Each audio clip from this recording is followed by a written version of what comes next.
welcome to Springfield Career Insights. Tonight, we enter the emotional terrain that shapes ambition more than we admit. Love, loss, and the rebuilding of self. Heartbreak can fracture confidence, distort identity, and interrupt purpose. Yet, it can also become the birthplace of clarity.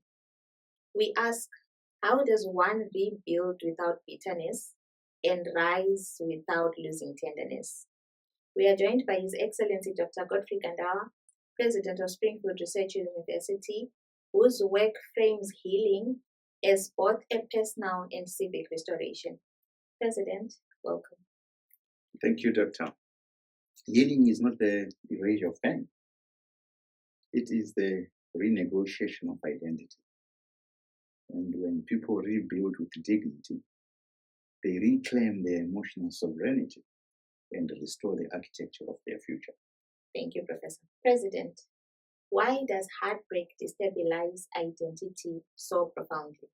So thank you, Doctor. So heartbreak destabilizes identity so profoundly because love is not just an emotion. Listen. It is an architecture. And when we love,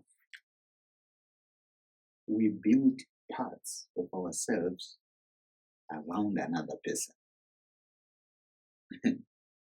Our routines, our hopes, our imagined futures, even our sense of worth. So when love collapses, it is not the relationship alone that falls, you see. It is the version of ourselves that lived inside it.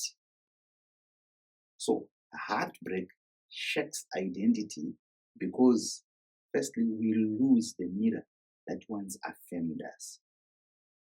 Love reflects us back to ourselves. When that mirror shatters, we struggle to recognize who we are without it. Then we grieve the future we had already begun to inhabit. So heartbreak is not just the loss of a person, you see. It is the loss of a story. Then we confront parts of ourselves we had outsourced.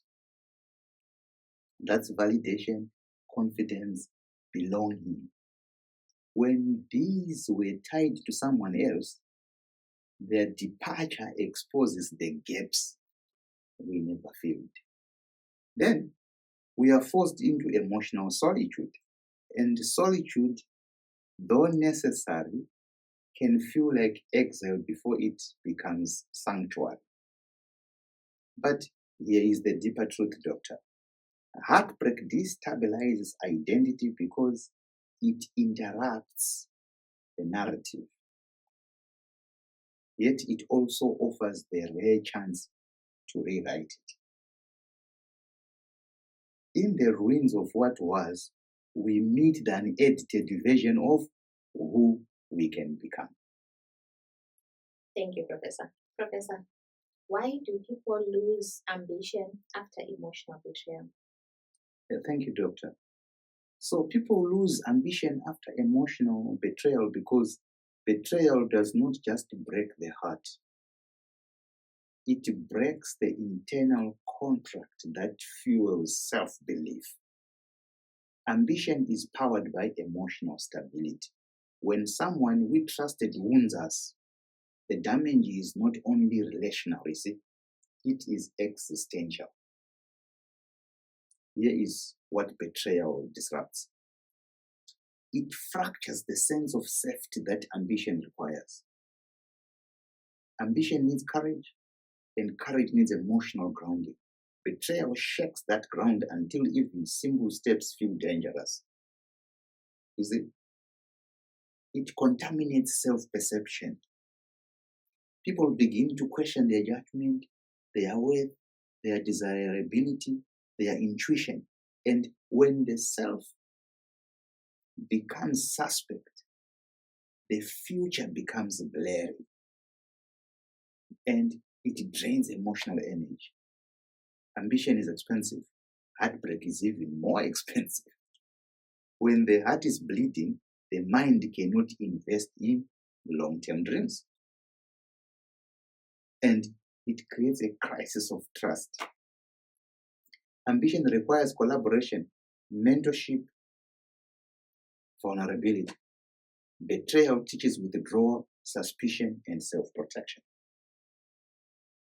You cannot build boldly while hiding emotionally. And perhaps the deepest truth is betrayal interrupts the story you were writing about your life. When the narrative collapses, the ambition tied to that narrative collapses with it. But here is the hope. When people rebuild after betrayal, their ambition returns not as noise, doctor, but as clarity, not as performance, but as purpose. Because the self that rises after emotional devastation is stronger, wiser, and no longer powered by illusion. Thank you, Professor. Why is self-blame so common, even when one is not at fault?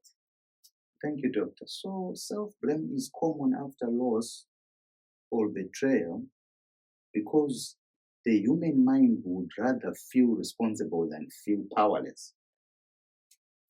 Responsibility, even when misplaced, gives the illusion of control. Powerlessness feels like free fall. So people choose the pain they can explain over the pain they cannot. So self-blame happens because the mind searches for order in emotional chaos. If you can identify what you did wrong, you can convince yourself the world is still predictable. It is easier to critique yourself than to accept someone else's cruelty. So blaming yourself feels painful, but acknowledging that someone you trusted acted without care can feel unbearable. Self-blame protects the ego from the truth of vulnerability. If the failure was yours, then you can fix it. If the failure was theirs, you must accept that you were exposed. People confuse rejection with inadequacy. You understand? Their heart interprets loss as a verdict, even when the facts say otherwise. Trauma teaches self-doubt. When you have been hurt, your mind becomes suspicious of your own judgment. But here is the deeper truth, doctor. Self-blame is not a sign of guilt. It is a sign of grief. It is the heart trying to make sense of a wound that was never its fault. Healing begins the moment you stop interrogating yourself and start interrogating the story you were told about your worth. Thank you, Professor. How does one avoid repeating relational patterns that lead to pain? Thank you, Doctor. Avoiding repetition of painful relational patterns is not a matter of luck. It is a matter of consciousness. Patterns repeat when the wound remains unexamined, when the heart moves faster than the mind, and when the history feels familiar enough to be mistaken for destiny. To break the cycle, one must first understand it. So you must recognize the script. Every pattern has a rhythm. The type of people you choose, the behaviors you tolerate, the red flags you reinterpret as potential. Awareness is the first act of liberation. And secondly, you must interrogate the need beneath the choice. So people do not repeat pain because they enjoy suffering. They repeat pain because it satisfies an unmet emotional need. In most cases, validation, belonging, rescue, familiarity. When you heal the need, the pattern loses its power. And third, You must separate chemistry from compatibility. Intensity is not intimacy. Attraction is not alignment, doctor.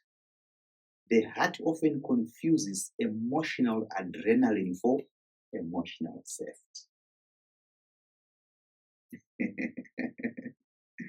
You must upgrade your boundaries from reaction to design. Boundaries are not walls, they are the architectural decisions about what your emotional home can contain. Design them with intention, not fear. And fifth, you must slow down enough to see clearly. Patterns thrive in speed. Clarity thrives in stillness. When you move slowly, you notice what your old self would have rushed past. You must choose from healed identity, not wounded memory. The version of you that was yet cannot choose your future. Only the version of you that is reflected, grown, and reclaimed sovereignty can. You see, many people fail this. They get out of this relationship, tomorrow they are in another one, before they reflected. It's wounds choosing the future. And here is the deepest truth. Patterns do not break when you find the right person. Patterns break when you become the right self. When you evolve, your choices evolve. When your standards rise, your relationships rise, doctor. When your healing deepens, your patterns dissolve. Thank you, Professor. What is the role of solitude in healing? Thank you, doctor. So solitude is not the absence of people. It is the presence of self. And in healing, that presence becomes essential. When the heart has been wounded, the world becomes loud. Opinions, memories, expectations, regrets, all competing for space in a mind already overwhelmed. So solitude quiets the noise so the truth can finally speak. So solitude plays several scared roles. It is the emotional detox. Without solitude, you keep absorbing the world faster than you can process your own pain. Healing requires stillness, a pause long enough to hear your own heartbeat again. It is the mirror. In solitude, you see yourself without distortion, not as someone's partner, someone's disappointment, someone's hope, but as a sovereign being rediscovering their scent. It is the reset. Solitude interrupts the patterns that caused the wound.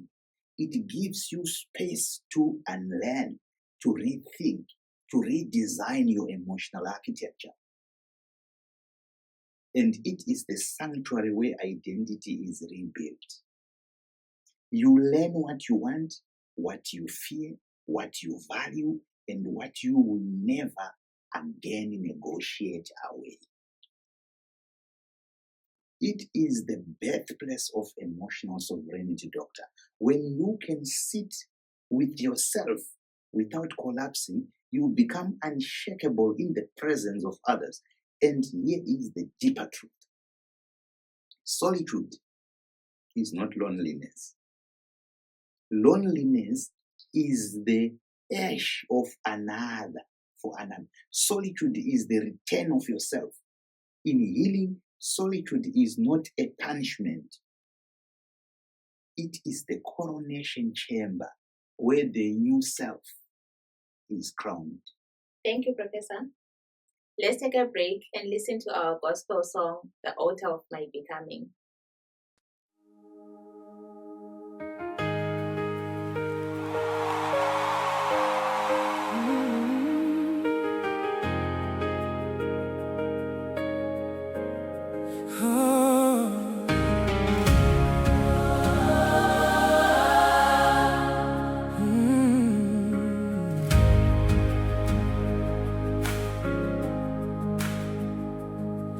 I've been carrying the pieces of who I used to be, trying to fit them into shapes that no longer felt like home. I walked with questions stitched into my spirit, wondering if brokenness disqualified me from becoming whole.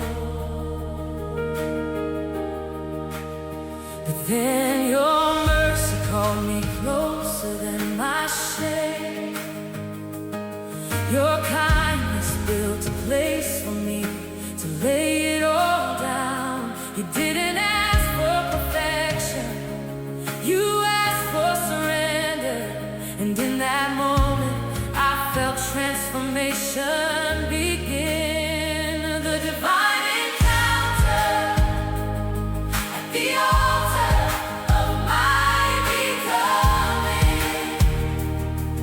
Take the fragments and make them shine.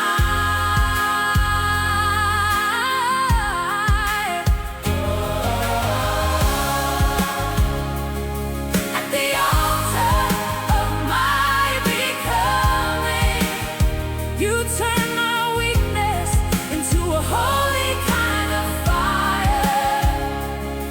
At the altar of my becoming, I am remade by the hands that form the stars. You touched the wounds I hid beneath my confidence. You breathed on dreams I thought were long expired. Now every step feels like a resurrection. Every breath a quiet echo of your grace at work in me. And now I know the sound of holy rebuilding. It's the gentle rhythm of your love restoring me. You teach my soul to rise again. You teach my heart to trust the process of becoming. In full declaration at the altar of my becoming. You take the fragments and make them shine.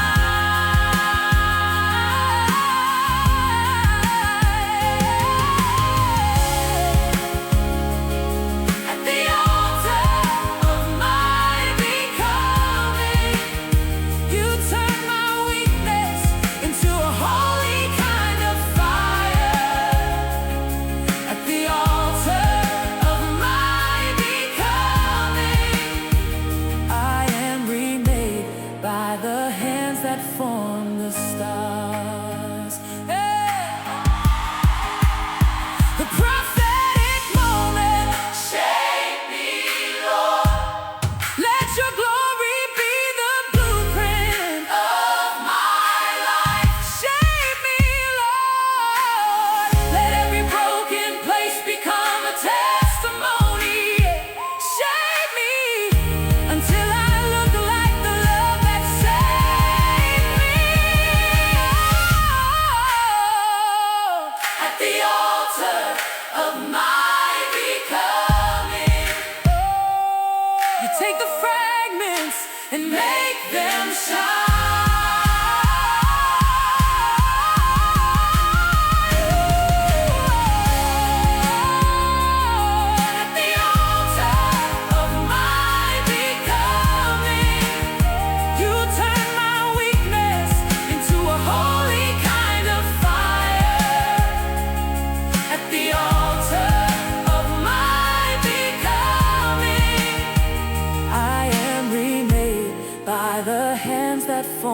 the stars. I am becoming who you always saw, who you always saw, who you always saw.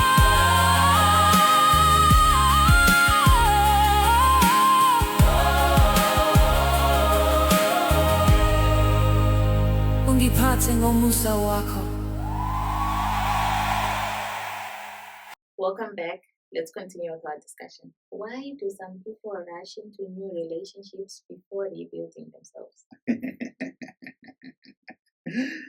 Thank you, Doctor. So people rush into new relationships before rebuilding themselves because heartbreak creates a vacuum. And the human heart fears emptiness more than it fears repetition. You see? A wounded self seeks relief, not reflection. And in that urgency, people choose comfort over clarity, companionship over consciousness, distraction over reconstruction. Here is what drives the rush. First is the fear of emotional silence. After loss, silence feels like an indictment. A new relationship becomes a way to drown out the echoes of the old one.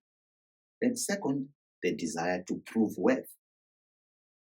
Rejection wounds identity. So some seek a new partner, not out of love, but out of a desperate need to feel chosen again. And third, the illusion of healing through replacement. So people believe a new affection can override old pain. But unhealed wounds do not disappear. They simply relocate. You see? Fourth, the addiction to emotional familiarity. So even painful patterns feel safer than the unknown. So the heart gravitates towards what it recognizes, not what it needs. And fifth, the avoidance of self-confrontation. Solitude forces you to meet the parts of yourself you once outsourced to another. A new relationship becomes an escape from that meeting. But here is the deeper truth. A new relationship cannot rebuild what the old one broke. Only you can. When you rush, you repeat. When you pause, you transform. Healing requires the courage to sit with your own heart until it stops bleeding for the past and begins beating for the future. Only then does love become a choice, not a bondage. Thank you, Professor. How does one forgive without returning to danger?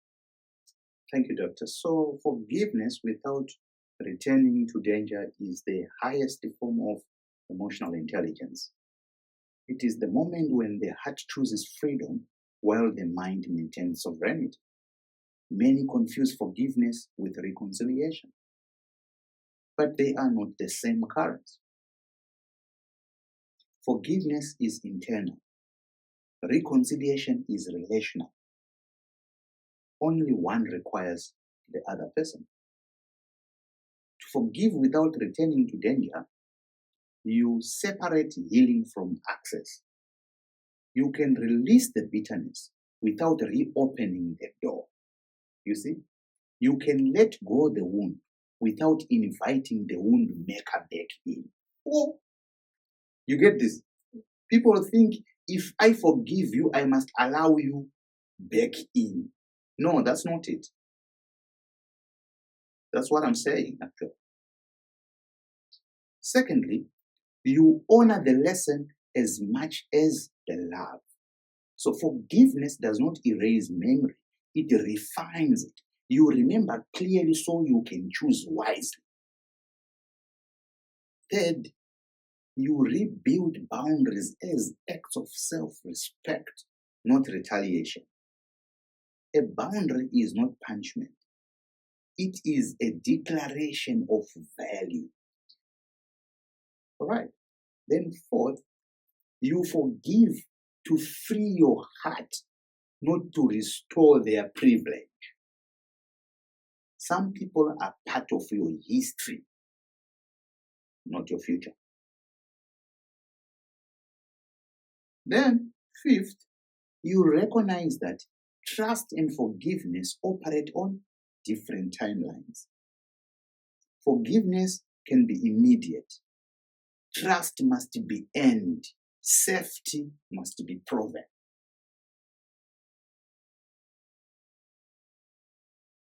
Sixth, you let your healing guide your proximity. If their presence threatens your peace, distance is not cruelty, it is wisdom. And here is the deeper truth, doctor. Forgiveness is the release of the emotional debt. Protection is the management of emotional risk. You can do both, but you must do both. That is how you heal with dignity and rise with your tenderness intact. Thank you, Professor. Professor, what does dignified healing look like in practical behavior? Thank you, doctor. So dignified healing is not dramatic. It is disciplined. It is the quiet way a person rebuilds themselves without noise, without spectacle, and without surrendering their character. So in practical behavior, it looks like this. You become selective with your truth. You stop explaining your pain to people who have not earned the right to hear it. Dignity begins with emotional boundaries. You respond with clarity, not emotional overflow. You don't lash out.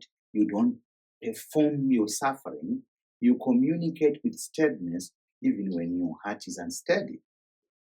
You maintain your standards. You don't chase. You don't beg. You don't negotiate. You're worthy. Your behavior reflects your values, not your wound. You stabilize your routines. Healing is built through structure, sleep, work, movement, reflection. You rebuild your life through consistency, not impulse. Then you protect your privacy. Your healing is not a public event. You allow your transformation to mature quietly, not on statuses, social media, statuses. You choose grace over retaliation, not because they deserve it, but because you deserve peace.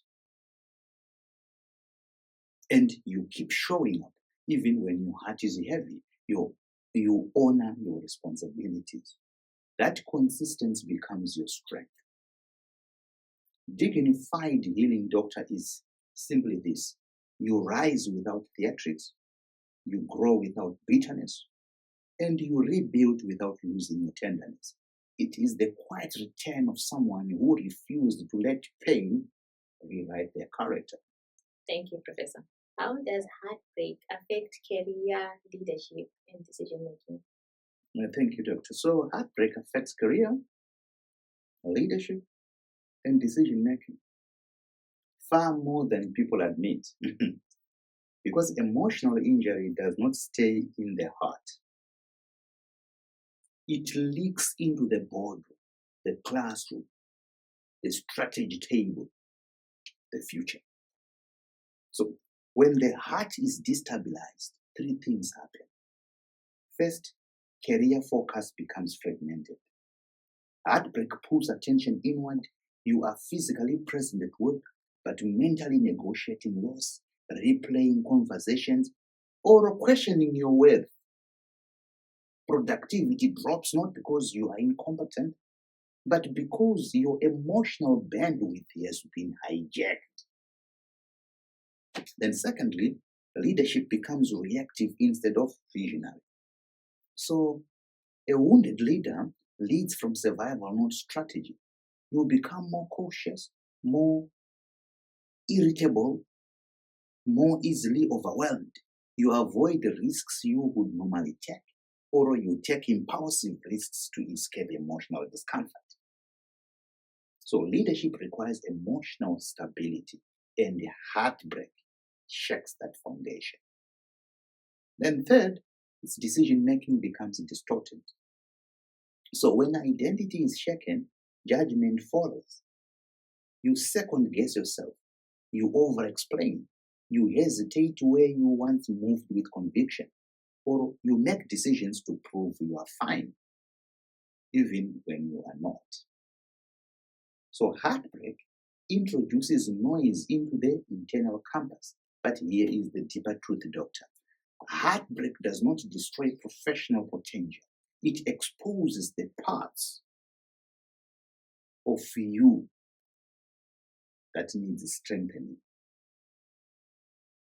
When you heal consciously, your focus returns sharper.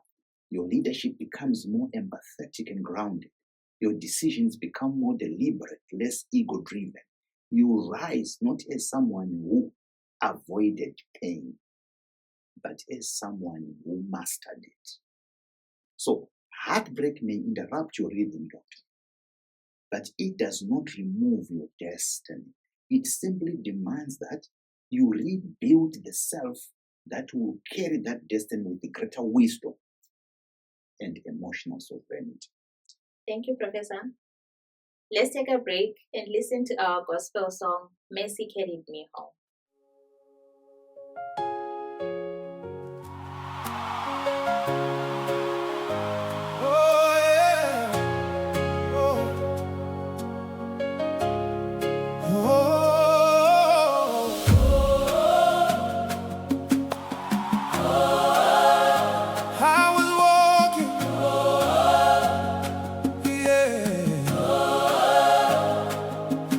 I was walking through the shadows with a heart too tired to stand.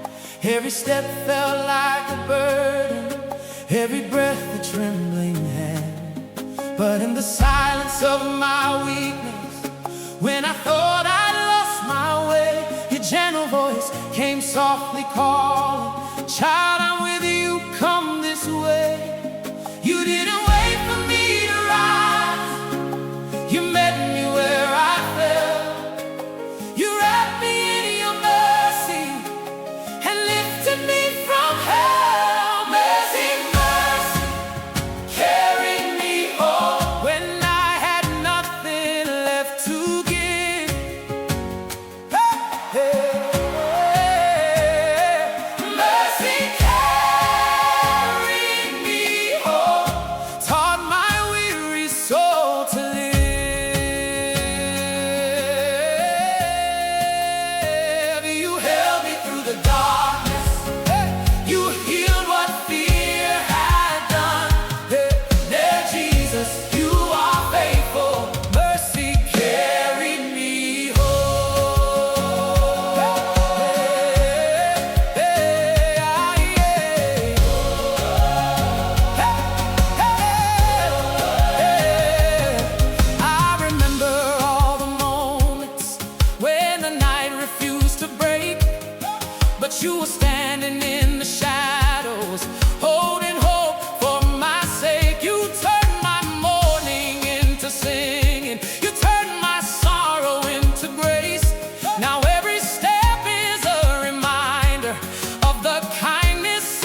Walk with us, Lord. Oh.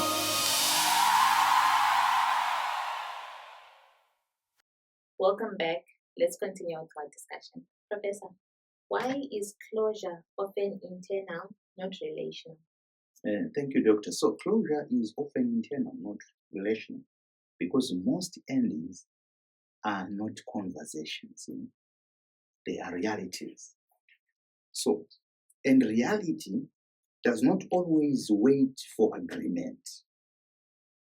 You see? People imagine closure as a final dialogue, a confession, an apology, a moment of truth. But human beings really often offer that.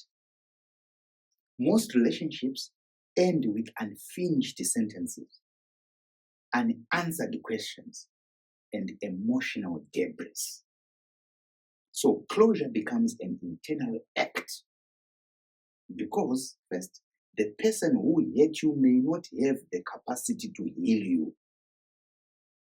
So expecting emotional clarity from someone who caused the confusion is asking a wound to stitch itself, doctor.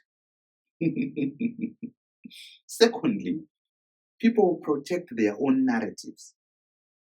They will explain the story in a way that preserves their comfort, not your healing. Closure that depends on another person often becomes what? Another wound. And third, some truths only emerge in solitude.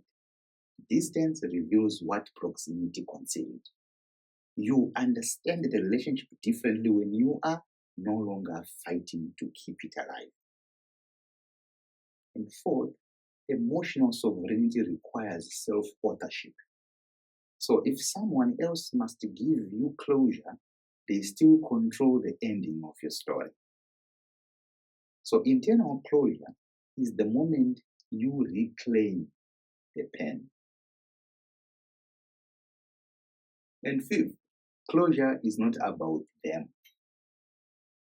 You see, it's about you. So it is the point where you stop negotiating with the past and start investing in the future. Relational closure is a luxury. Internal closure is a responsibility. It is the quiet decision to accept what happened, release what cannot be changed, and rebuild without waiting for permission. That is why closure is internal, because healing is ultimately a private act of courage, not a shared moment of explanation, Doctor. Thank you, Professor. How does one rebuild trust in themselves after choosing the wrong person? So, thank you, Doctor. Rebuilding trust in yourself after choosing the wrong person is one of the most important and most misunderstood part of healing. Because the wound is not just heartbreak, it is self-doubt. You don't just lose the relationship, you lose confidence in your own judgment. So, how do you rebuild that trust without becoming cynical or afraid of your own intuition? First, you separate the mistake from your identity. Choosing the wrong person does not mean you are flawed. It means your information at the time was incomplete. You trusted based on who you were then, not who you are now. Growth changes the chooser. You see? Secondly, you study the pattern, not the person. Self-trust returns when you understand why you chose them. You see? Was it loneliness, familiarity, unhealed wounds, a desire to be seen? When you understand the emotional logic behind the choice, you will stop fearing your intuition and start refining it. I wish many people would understand this. Third, you honor the red flags you once negotiated away. So self-trust is rebuilt through small acts of self-protection, doctor. When you say no earlier, when you pause instead of rushing, when you listen to discomfort instead of silencing it, your mind learns that you can be trusted again. Then fourth, you forgive yourself. You see? Not lightly, not cheaply, but fully. Self-forgiveness is the moment you stop punishing yourself for not knowing what you know now. You see? Wisdom is always retrospective. Then fifth, you rebuild slowly.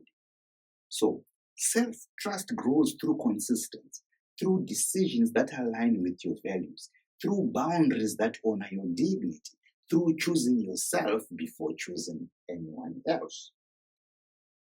And the sixth, you let the healed version of you, not the old one, not the wounded one,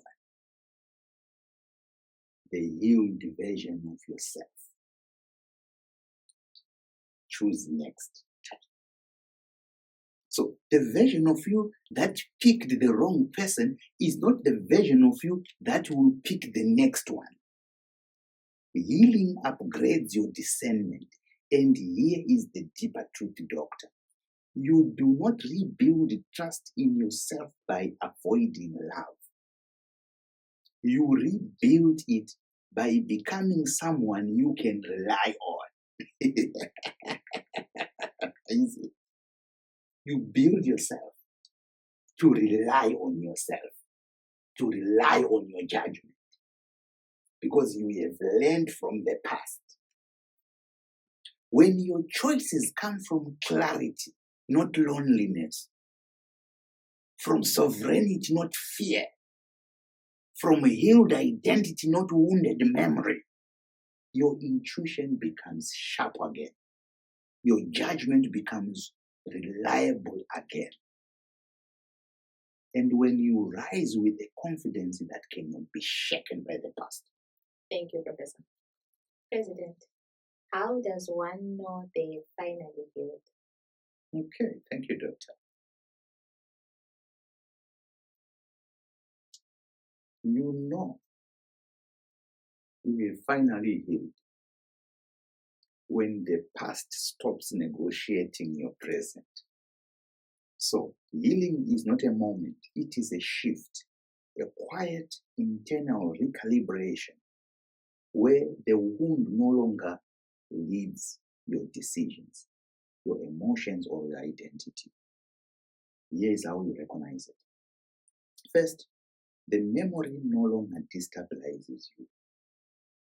You can remember what happened without your body tightening and your mood collapsing, or your spirit shrinking. The story remains, but the sting is gone. And secondly, you stop personalizing the pain. You no longer interrupt or interpret this betrayal as a verdict on your worth. You see it as an event, not an identity, a chapter, not a definition. And third, your decisions are no longer reactions. You choose from clarity, not fear, from vision, not avoidance, from sovereignty, not self-protection. You can wish them well without wanting them back. How, Professor? Not romantically, not nostalgically, but with emotional neutrality. That neutrality is the true graduation, doctor. You no longer need answers to move forward. The apology, the explanation, the closure, they stop being requirements. Your peace no longer depends on their accountability. You trust yourself again. Your intuition feels sharp. Your boundaries feel natural. Your choices feel aligned. You no longer fear your own judgment. You can love again without trembling, not recklessly though, not anxiously, but consciously. Your heart opens with wisdom, not desperation. And here is the deeper sign. Healing is complete, doctor, when the experience becomes wisdom, not a wound. When you can look at your past without flinching, you look at the future without fear, and look at yourself without apology, that is when you know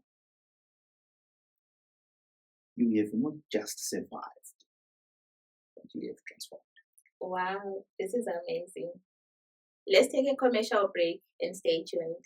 At Springfield Research University, we don't teach to pass exams, we encode futures. Grounded in Education 6.0 and powered by STEMmer, science, technology, engineering, mathematics, medicine and automation, we deliver modular, sovereign learning across undergraduate, master's and doctoral programs. Explore our prospectus, where every curriculum is designed to stematize every discipline, dignify local authorship, and credential transformative knowledge. Be stematized, be sovereign. Here, knowledge is authored, not borrowed. Curriculum is credentialed, not copied. Every graduate becomes an architect of transformation. With 2 annual intakes, March and September, the path to innovation is always open.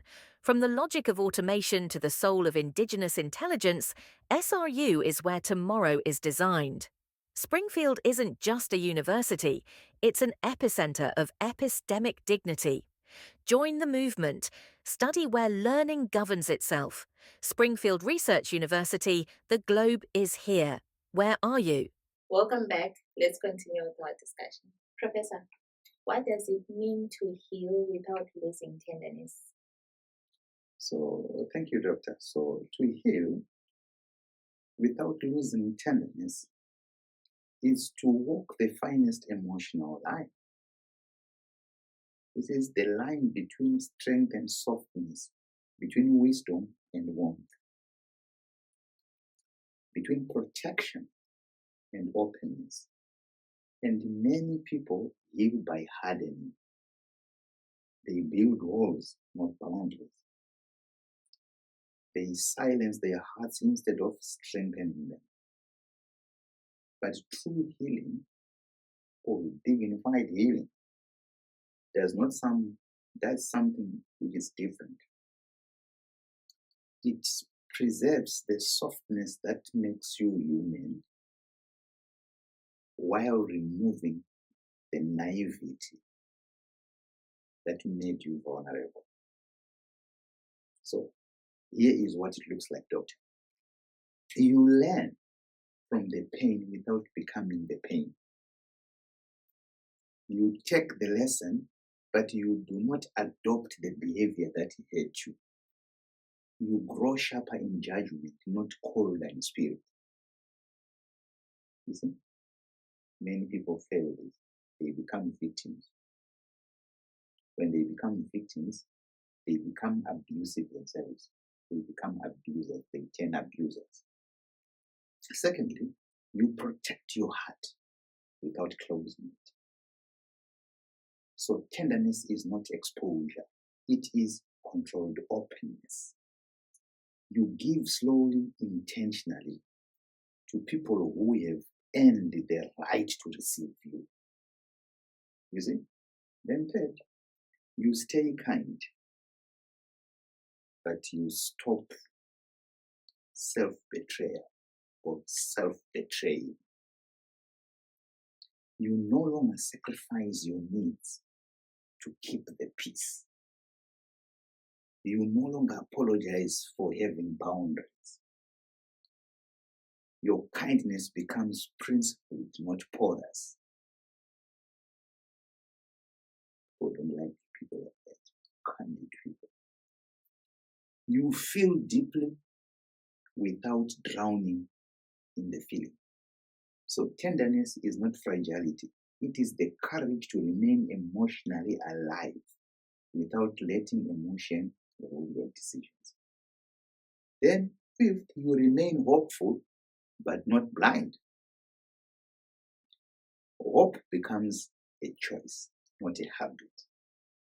So you believe in love again, but with discernment, not desperation. And here is the heart of it. Healing without losing tenderness means you rise wiser, but you do not rise bitter.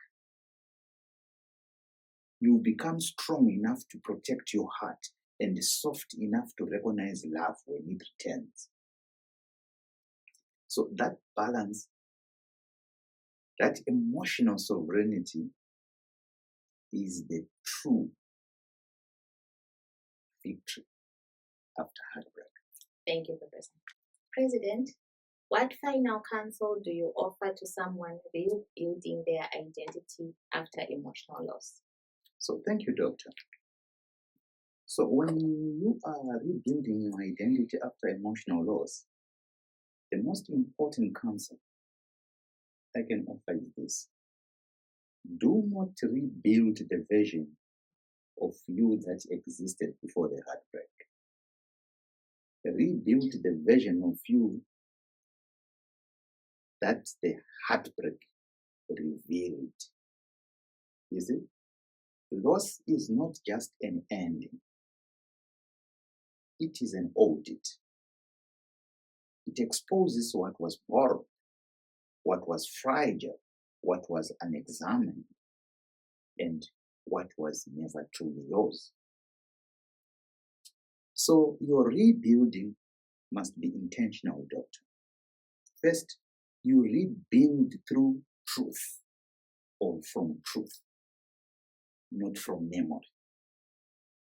Do not resurrect old habits, old insecurities, old versions of yourself. Ask, who am I now?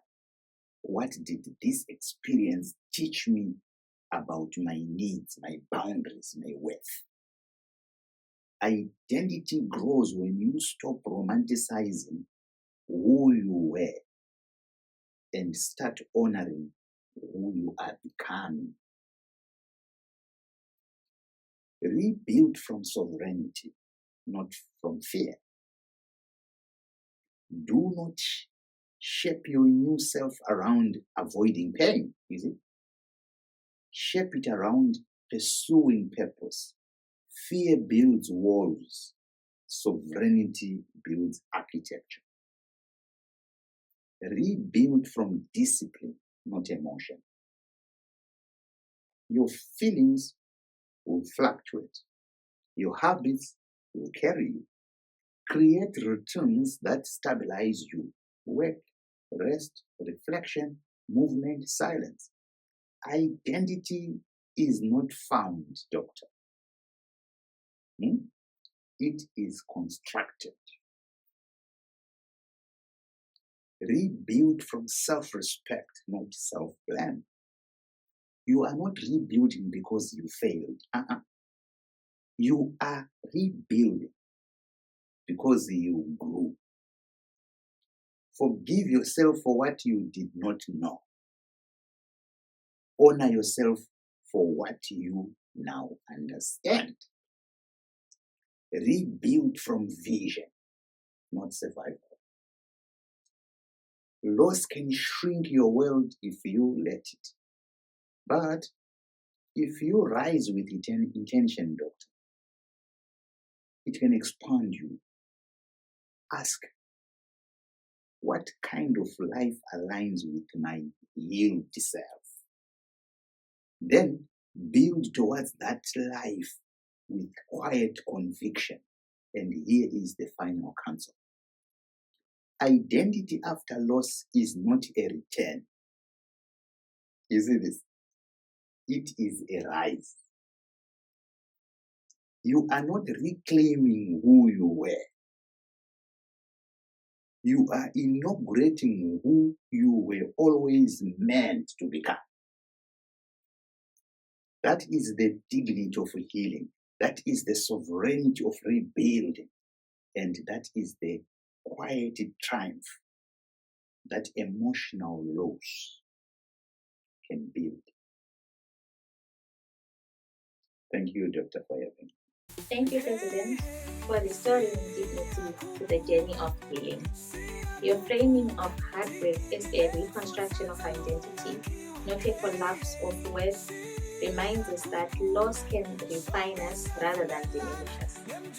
To our audience, if you are ready to rebuild with clarity, restore your emotional sovereignty, and rise without bitterness, Springfield Research University stands with you.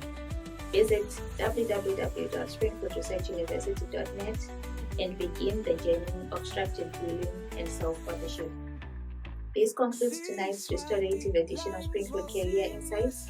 May your healing be deliberate, your identity be renewed, and your future be governed with dignity. I am Clarence, your host. Good night.